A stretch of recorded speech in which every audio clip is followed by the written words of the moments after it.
Friends asked me to do an episode on gym etiquette. I guess that's fair. Lots of people go to the gym. Gyms are dense, crowded spaces with lots of fixed ropes, multiple climbing features, and exercise equipment in a very small compressed space. I guess gyms really should have their own Miss Manners Guide to Etiquette separate from outside.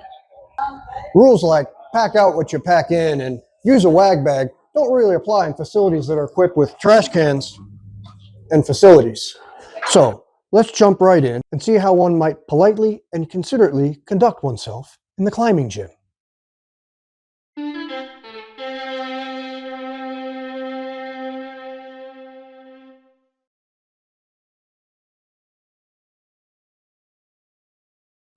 Don't walk under boulderers. This should be obvious, but people do it. Keep an eye up above. I actually had a friend struggling high on a problem, and some kid walked and stopped underneath him, ignoring his pleas to get out of the way before my friend fell. Don't be a doofus who walks under boulders, because you could end up becoming pad pizza. Don't be that doofus.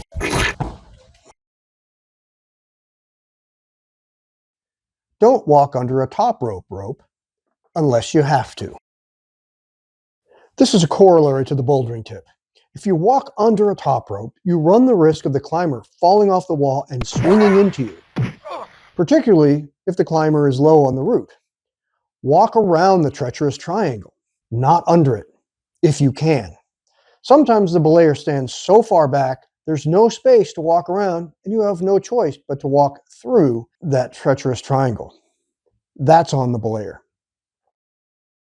And if you're that belayer, well, don't be that belayer.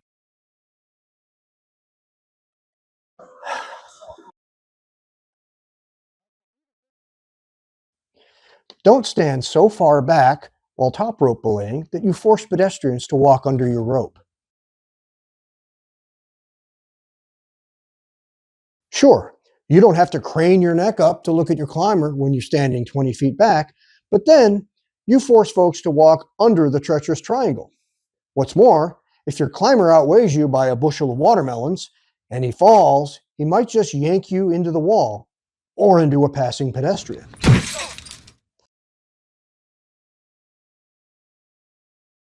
Get fresh before your sesh. Climbing is an athletic activity, and gyms are generally places for folks to sweat it out. But climbing gyms are dense.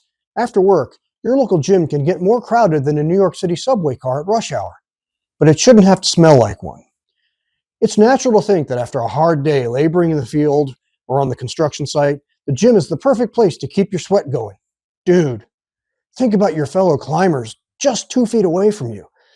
They're breathing the same air.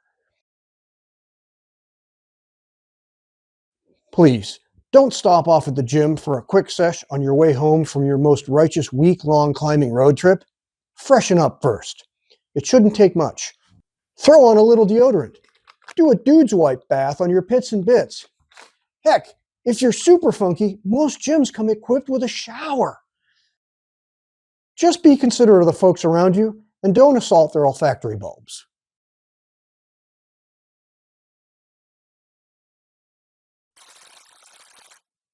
Don't wear climbing shoes into the restroom. You don't want to track that nasty germy funk out onto the climbing wall and put it on footholds that are also handholds. No, don't do that.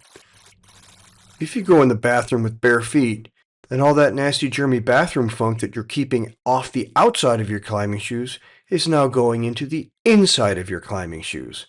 That's just nasty. Wear some street shoes. Top roping. Double check to make sure you and your partner are on the same rope. This is more of a safety thing than an etiquette issue. With fixed ropes lined up like purebreds at a dog show, it's easy for the climber to tie into one rope and the belayer to clip into the adjacent rope. Guess what, dude? You ain't on belay. It happens a lot. It's easy to mix them up, especially since gyms buy ropes on spools. So they just cut lengths of the same rope and string them up side by side. If you're a gym owner, consider buying 2 spools of different colored ropes, like one blue and one red, then alternate colors. It'll make it less likely for partners to attach themselves to adjacent but separate top ropes. 15-minute rule. Seriously. As I said, the gym can get crowded. People can line up for a turn on a climb. Don't hog it. Prime time, usually after work, is not the best time to work your proj tirelessly. If you're dogging that beast and falling and hanging, hanging and resting, dude, after 15 minutes, come down and give somebody else a turn. Don't hog the route.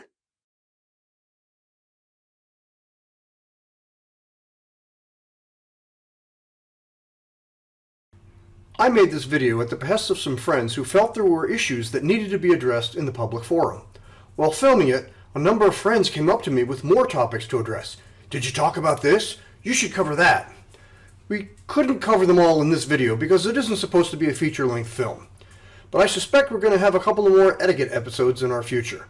Maybe even 1 or 2 on outdoor crag etiquette. And one last thing.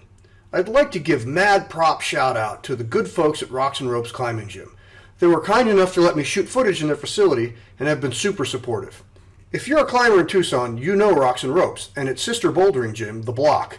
If you're from out of town and end up visiting or passing through, you should stop by and visit Rocks and Ropes downtown or The Block in the northeast near the base of Mount Lemmon.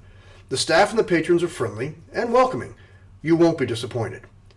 If you tell the staff I sent you and that you watched all of my instructional videos, they won't make you take the belay test. Nah, not true. They're still going to make you take the belay test. Sorry.